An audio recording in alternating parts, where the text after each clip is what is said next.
Welcome to my YouTube channel ভূত মিডিয়ার পক্ষ থেকে সবাইকে জানাচ্ছি সালাম। আসসালামু আলাইকুম ওরহমতুল্লাহ। আশা করি সবাই ভালো আছেন, সুস্থ আছেন। আজকে আপনাদের শোনাবো এপিসোড নাম্বার 4। আজকের ইমেলটুকু ঠিক যেভাবে আছে আমি ঠিক সেভাবে বলার চেষ্টা করছি। বেশ কয়েক বছর আগে বর্ষাকালে বর্ধমান জেলার বলগনার কাছে এক গ্রামে গিয়েছিলাম। উপলক্ষ ছিল বিয়ে বাড়ি, বন্ধুর বোনের বিয়ে। এত দূর থেকে কেউ যেতে রাজি হয়নি। রাজি না হওয়ার কারণ ছিল একে বর্ষাকাল, তার উপর যাতায়াতে অসুবিধে। সে সময়কার কথা বলছি যখন এত উন্নত মানের রাস্তা বা যানবাহন সুবিধা হয়নি। তার উপরে গ্রামে বিয়ে বাড়িতে লোকজনের আধিক্যের জন্য অসুবিধা হতে পারে। তাই অনেকেই যাবে বলে স্থির করে শেষ পর্যন্ত রাজি হয়নি। কিন্তু একেবারে কেউ না গেলে তো খারাপ দেখায়। তাই আমি আর বলাই না, আমি আমাদের এক বন্ধু চললাম নিমন্ত্রণ রক্ষা করতে। সকালে ঘুম থেকে উঠে প্রথমেই এলাম হাওড়া স্টেশনে, সেখান থেকে লোকাল ট্রেনে বর্ধমানের সর্বমঙ্গলা দর্শন করে একটা হোটেলে খাওয়া দাওয়া পাট চুকিয়ে দুপুরে বাসে বলগনায় বাস থেকে নেমে যে গ্রামে আমরা যাব সেই গ্রামের দূরত্ব হচ্ছে 7 মাইল। এ পথে যাতায়াতের জন্য একমাত্র গরুর গাড়ি ভরসা, নয়তো আচমকা গিয়েই পাওয়া যায় না। এ তো রিস্কা নয় যে ভাড়া খাটবার জন্য লাইন করে দাঁড়িয়ে থাকবে। যাই হোক, আমরা যখন বলগনার মোড়ে এসে বাস থেকে নামলাম তখন বেলা গড়িয়ে সন্ধে হয়ে এসেছে।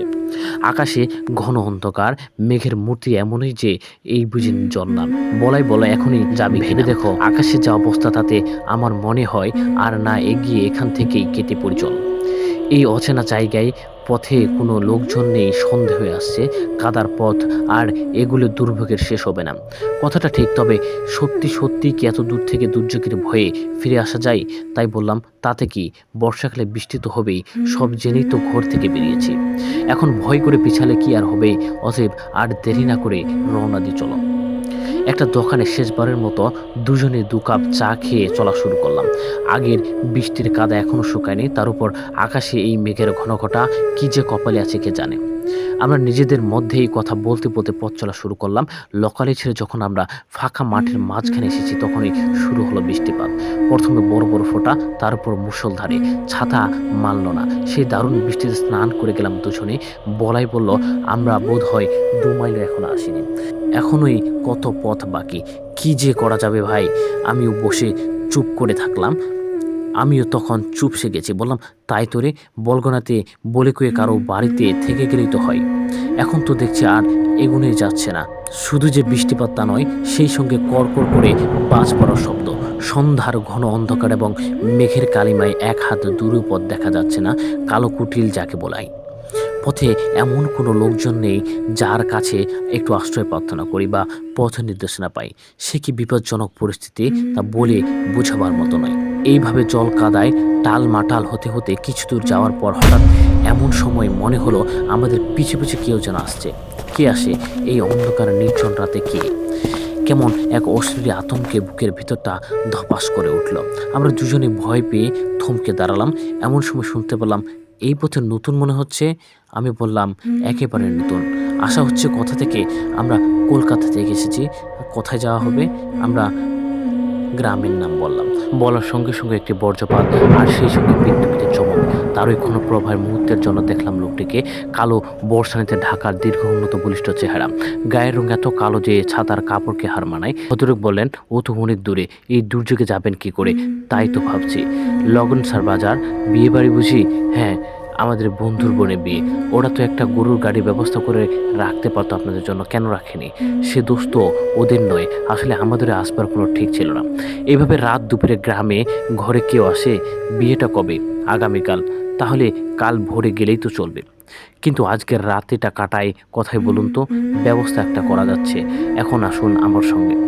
আমি বলাইয়ের দিকে তাকালাম, আর বলাই আমার দিকে। যা আছে কপালে, যখন এগুলি সম্ভব নয় তখন এর আশ্রয় তো কিছুই নয়। আমরা সেই ভদ্রলোকের পিছু পিছু এক বিশাল বটগাছের নিচে এসে দাঁড়ালাম। তারপর বাঁধা রাস্তার ঢাল বেয়ে ছোট্ট একটি গ্রামে। মাটির দেওয়াল, খড়ের চাল, ঘনবসতির গ্রাম। গোয়ালে গরুর চোখ জ্বলছে, বৃষ্টিও সামনে চলছে। ভদ্রলোক একটি মেঠে ঘরের দরজা খুলে আমাদেরকে ঢুকতে বললেন। তারপর বললেন, একটু বসুন, আলোর ব্যবস্থা হচ্ছে। আমরা ভিজে পোশাকে কাদা মাখা পা নিয়ে ঘরের ভেতরে ঢুকলাম। তারপর অন্ধকারে হাতে একটি তক্তপোষ পেয়ে তাতে পা ঝুলিয়ে বসলাম। কিন্তু ভদ্রলোক সেই যে গেলেন, আর আসার কোনো নাম নেই। অনেক পর ক্ষীণ একটি আলো দেখা গেল। মনে হলো লুণ্ঠন দুলিয়ে কেউ আসছে। সত্যি তাই, টোকা মাথায় বেটেখাটো একজন গ্রামের লোক এক বালতি জল, একটা গামছা আর হারিকেন নিয়ে ঘরের ভেতর ঢুকে পড়লাম। লোকটি বলল, নিন, পা ধুয়ে ভালোভাবে বসুন, বাবু এখনই আসবেন বলে চলে গেলেন লোকটি। ঘরের সামনে দাওয়া ছিল। আমরা সেখানে পা ধুয়ে কিট ব্যাগ থেকে শুকনো কাপড় বের করে নিলাম। তারপর আলোটা একটা টেবিলের উপর রেখে তক্তপোষের বিছানায় বসে পড়লাম। এই ভয়ঙ্কর দুর্যোগের রাতে এমন একটি আশ্রয় প্রত্যাশার বাইরে। অনেক পরে ভদ্রলোক এলেন, সঙ্গে সেই লোকটি, হাতে বাটি ভর্তি মুড়ি আর গরম তেলে ভাজা। লোকটির হাতে চা ছিল। ভদ্রলোক বলেন, আপনাদের অনেকক্ষণ বসিয়ে রাখলাম ভাই, কিছু মনে করবেন না। আসলে ঘরে কেরোসিন ছিল না এক ফোঁটাও, জোগাড় করতে দেরি হয়ে গেল। বলাই বলল, কিন্তু এই দুটোকে গরম তেলে ভাজা আপনি কোথায় পেলেন? কেন, ঘরেই ছিল তো। কুমড়ো পোস্তা আর বেসন বর্ষাকালে গ্রামের মানুষের ঘরে সবসময় মজুদ থাকে। যাক, জুড়িয়ে যাওয়ার আগে খেয়ে দিন। আমরা বিনা বাক্য বেয়ে খেতে লাগলাম। ভদ্রলোক বললেন, আশা করি আমার এই ঘরে রাত কাটাতে আপনাদের কোনো অসুবিধা হবে না। কাল খুব ভোরে বৃষ্টি থামুক আর না থামুক, আপনাদের রওনা দিয়েই দেব। এই জনায় গরুর গাড়িতে করে এগিয়ে দেবেন আপনাদের। আমি বললাম, তাহলে তো খুব ভালো হয়। কথা বলতে বলতে ভদ্রলোকের মুখের দিকে তাকালাম আমরা। এমন মিষ্টি কথার লোক, অথচ চেহারা দেখলে মনে হয় কি রাজবাড়ি, মুখের ভিতরটা যেন ছাদ করে ওঠে। ভদ্রলোক বলেন, বৃষ্টি কমলে আজ রাত্রেই পাঠাতাম আপনাদের, তবে কিনা এসব জায়গা তো ভালো নয়। কাল তো ভোরে যাবেন, তাই কাল ভোরে যাবেন। আমি বললাম, ভোরে যাওয়া ভালো, কেননা আমার আবার ভূতের ভয় খুব। এই গ্রামে অন্ধকার রাতে পথের মাঝখানে যদি কেউ দেখা দেয় তাহলে তো গেছি। ভদ্রলোক হেসে বললেন, আপনি ভূত বিশ্বাস করেন? আমিও করি। আগে করতাম না, তবে এখন করি। আর সেই জন্যই তো পথে ঘাটে যাতে কারো পাল্লাই না পড়েন, তাই টেনে হেসড়ে আনলাম এখানে। বলাই বলো, ঠিকই করেছেন। ওই যে আপনি বললেন আগে ভূত বিশ্বাস করতেন না, এখন করেন, এর কারণটা একটু বলবেন? সেরকম কোনো অভিজ্ঞতা কি আপনার হয়েছিল? ভদ্রলোক একটু সময় চুপ করে রইলেন। তারপর বললেন, হয়েছিল বই কি। আমার জীবনে ভূত দেখার অভিজ্ঞতা যা ঘটছে তা শুনলে ভয় পেয়ে যান। আমি বললাম, তবে শুনিয়ে দিন না, এই বর্ষার রাতে তেলে ভাজা মুড়ির সঙ্গে ভূতের গল্প ভালোই জমবে। ভদ্রলোক আমাদের দুজনের দিকে একবার ভালো করে তাকিয়ে বলেন, ওই যে দেওয়ালে ছবিটা ঝুলছে, ওই ছবিটা কার বলুন তো দেখি। এতক্ষণ লক্ষ্য করিনি, এবার ভালো করে তাকিয়ে দেখলাম। বললাম, একজন দারোগার। ওই দারোগার সঙ্গে আমার চেহারা মেলে। দুজনেই বিস্ময় প্রকাশ করে বললাম, আরে তাই তো, এই তো আপনার ছবি দেখছি। হ্যাঁ, আমারই ছবি, তবে যৌবনের। আমরা দুজনে ভদ্রলোকের মুখের দিকে চেয়ে রইলাম, চমকপ্রদ কিছু শোনার আশায়। ভদ্রলোক বলতে শুরু করলেন, তিনি যা বললেন ঠিক এরকম। আমার নাম জলধর দত্ত, জল ভরা মেঘের মতোই আমার চেহারা। আমায় দেখলে খুনের আসামির বুকের রক্ত জল হয়ে যেত। কাল ভোরে যে গ্রামের দিকে রওনা হবেন আপনারা, অনেক দিন আগে সেই গ্রামে একটি ঘটনার কথা আপনাদের বলবো। আমি তখন ওই অঞ্চলে নতুন এসেছি। ওই একদিন সন্ধেবেলা থানায় বসে এক প্রবীণ ভদ্রলোকের সঙ্গে গল্প শুনছি। এমন সময় দুজন লোক এসে খবর দিল, ওদের গ্রামে বিষয় সম্পত্তির ব্যাপার নিয়ে দু ভাই নাকি নিজেদের মধ্যে মারামারি করে অবশেষে দুজনেই আত্মঘাতী হয়েছে। শুনে মেজাজটা গেল খারাপ হয়ে। এই ধরনের কেস এলে কোনো পুলিশ অফিসারই শান্তি রক্ষার দায় এড়াতে পারে না। আদৌ এটা আত্মহত্যা না কেউ খুন করে ঘটনা সাজাচ্ছে তা কে বলতে পারে। অতএব যেতে হবে। এইভাবে রাত দুপুরে যাওয়ার ব্যাপারে প্রবীণ ভদ্রলোক আমাকে অনেক বাধা দিলেন। বলেন, গেলে কাল সকালে যাবেন, এই রাত দুপুরে কখনো নয়। একে এই সমস্ত অঞ্চল ভালো নয়। তার উপর আপনি পুলিশের লোক, কার মনে কি আছে কে জানে। আমি তার কথা না শুনে রওনা দিলাম। বললাম, পুলিশের লোকের প্রাণের ভয় থাকলে কি আর চাকরি করা চলে? তাছাড়া আমার নাম জলধর, জল ভরা মেঘ আমি। কেউ কিছু করতে এলে ভাসিয়ে দেব তাকে, এই বলে আমার কনস্টেবল জনাকে নিয়ে ওদের গরুর গাড়িতে চেপে রওনা হলাম একই সঙ্গে। তখন গ্রীষ্মকাল, এই পথ যাত্রায় কোনো অসুবিধা হলো না। যাই হোক, গ্রামে পৌঁছাতে রাত অনেক হয়ে গেল। গিয়ে দেখলাম ছেলে মেয়ে বৃদ্ধ একটি দল একটি ঘরের সামনে ভিড় করে আছে। আমি গিয়ে ঘরের শিকল খুলে ভেতরটা তাকিয়ে শিউরে উঠলাম। রক্তমাখা দুটি দেহ ঘরের ভিতরে গলায় দড়ি দিয়ে ঝুলছে। লোক দুটাকে আমার খুব চেনা চেনা মনে হলো। কিন্তু কিছুতেই মনে করতে পারলাম না কোথায় এদের দেখেছি। যাই হোক, এই ধরনের লোক তো পোস্টমর্টেম করতেই হবে। এই গ্রামবাসীদের সাহায্য নিয়ে লাশ দুটোকে নামিয়ে একটি গরুর গাড়িতে চাপিয়ে আবার ফিরে আসার প্রস্তুতি নিলাম।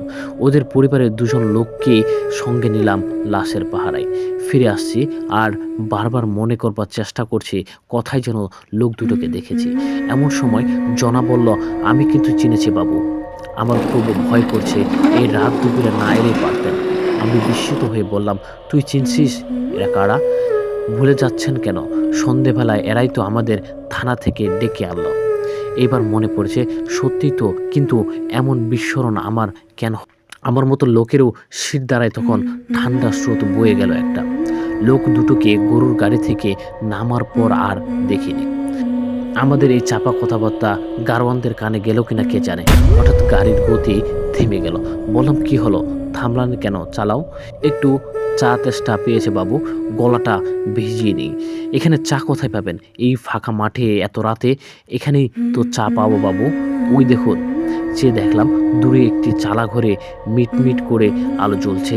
গারোয়ান পেছনে গাড়ির দুজন লোককে ডেকে নিয়ে চা খেতে গেলেন। যাওয়ার আগে বলল, আপনারা খাবেন নাকি বাবু? বললাম, না, তোমরাই খাও, আর একটু তাড়াতাড়ি করো। ওরা চলে গেল। পরক্ষণে যা দেখলাম তা সত্যি ভয় পাওয়ার মতো। দেখলাম পেছনের গরুর গাড়ি থেকে সে লাশ দুটো দড়ির বাঁধন খুলে দিব্যি উঠে গেল চা খেতে। সে গাড়িতে কোনো গারোয়ান ছিল না, এই গাড়ির সঙ্গে দড়ি দিয়ে বাঁধা ছিল সেটা। সে যাই হোক, ভয়ে আমাদের অন্তরাত্মা খাঁচা ছাড়া হয়ে যাওয়ার মতো। তখন আমরা সবিস্ময়ে ভালো করে তাকিয়ে দেখলাম সেই দুজনেই দিব্যি হেসে হেসে গল্প করতে করতে চা খেতে যাচ্ছে। এই দৃশ্য দেখার পর আর গরুর গাড়িতে থাকা নয়। আমি ইশারায় জনাকে নামতে বললাম এবং নিজেও নেমে গেলাম। তারপর ওদের নজর এড়িয়ে ঊর্ধ্বশ্বাসে ছুটে চললাম মাঠের উপর দিয়ে। একটু পরে দেখি গরুর গাড়ি দুটো লরির গতিতে ছুটে আসছে আমাদের দিকে। গরু দুটোর চোখ জ্বলছে, কি ভয়ঙ্কর দৃশ্য। জলধর বাবু তার এই গল্প এই পর্যন্ত বললেন। এমন সময় জনা এলেন ভাতের থালা হাতে। বলল, ওইসব গল্প আর নয়, এখন খেয়ে নিন দেখি, তারপর শুয়ে পড়ুন তাড়াতাড়ি, কাল খুব ভোরে উঠতে হবে। বৃষ্টি তখন থেমে গেছে। আমরা জলধর বাবুকে বললাম, তারপর? জলধরবাবু বললেন, তারপর আর কি, নিন খেয়ে নিন, ওই গল্প কাউকে বলবেন না, জনা খুব ভয় পায়। গল্প শুনে ভয় আমাদেরও পায়নি তা নয়, তবু কৌতূহল ছিল। যাই হোক, আমরা চটপট করে খেয়ে শুয়ে পড়লাম। জলধরবাবু বললেন, আপনাদের ভয়ে কোনো কারণ নেই, জনা আপনাদের পাহারায় থাকবেন, কোনো রকম প্রয়োজন হলে ডাকবেন, বাইরে থাকবেনও। আমরা শুয়ে পড়লাম এবং সারাদিনে ক্লান্তির জেরেও ঘুমিয়ে পড়লাম। পরদিন খুব ভোরে অন্ধকারে থাকতেই জনা এসে ডেকে তুলেন আমাদের। জলধর বাবু এলেন। আমরা তার কাছ থেকে বিদায় নিয়ে জনার গরুর গাড়িতে চেপে রওনা হলাম গন্তব্যস্থানের দিকে। ভোরের আলো যখন আরও স্পষ্ট হয়ে আসছে, তখনই একটা গাছতলায় গাড়ি থামিয়ে জনা বললেন, এটুকু পথ এবার আপনাদের হেঁটেই যেতে হবে বাবু, ওই দেখা যাচ্ছে গ্রাম, ওই গ্রামে আমি আর যাব না। কেন যাবে না তা জানি, আসলে ওই গ্রামে সেই অভিশপ্ত রাতটাকে আজও ভুলতে পারছে না ও। আমরা দুজনেই গাড়ি থেকে নেমে পড়লাম। বেশ, তো অসুবিধা থাকে তো যেও না, এটুকু পথ হেঁটে চলে যাব আমরা। কিন্তু সে রাতে শেষ পর্যন্ত কি হলো সেটুকু জানার দরকার ছিল যে। জনা বলল, শুনলে ভয় পাবেন না তো? কাল রাতে জলধরের মুখে এত কিছু শোনার পরে তো ভয় পেলাম না। সে রাতে আমরা ওদের হাতে প্রাণ হারিয়েছিলাম। ওই রাতে ওই দুটো লাশ আমাদের ধাওয়া করতে করতে সামনের জঙ্গলে নিয়ে যায়। জঙ্গলে প্রবেশ করতেই জলধর বাবু আর আমি একটা বাবলা গাছের ধারে আছড়ে পড়ে যাই। তারপর কোনো মতে দাঁড়িয়েই দেখি চারপাশ থেকে কি বিভৎস শব্দ এবং মায়া ভরানো মিহির চিনচিনে গলার কান্না।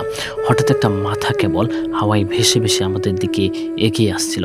আমরা ভয়ে জ্ঞান হারাবো এমন সময় একটা বিকট শব্দ হলো এবং ওই মাথার চোখ থেকে লম্বা একটা রশ্মি বের হলো এবং আমরা দুজনে সেই ঝাঁজ আর শব্দে ছিটকে পড়ি পিছনে খালের দিকে। আমাদের বিস্ময়ের ঘোর যখন কাটলো, তখন জনাও নেই, গরুর গাড়ির চিহ্নও নেই। কি ভাগ্যে সে একটু একটু করে দিনের আলো ফুটে উঠেছিল, না হলে এই অন্ধকারে গাছতলায় কি যে হতো কে জানে। আমাদের দুজনের গায়ের কাটা দিয়ে উঠলো এবার। সর্বনাশ, কি শুনছি? জলধর বাবু, জনা, এরা তাহলে কারা? আমরা নড়াচড়া ভয়ও করলাম না। এরপর আমরা নিরাপদেই পৌঁছে গেলাম গ্রামে এবং বন্ধুর বাড়িতে গিয়ে যোগ দিলাম ওদের অনুষ্ঠানে। বন্ধু তো বেজায় খুশি হলেন আমাদের পেয়ে। গত রাতের ওই রকম অভিজ্ঞতার কথা ভুলেও বলিনি ওদের।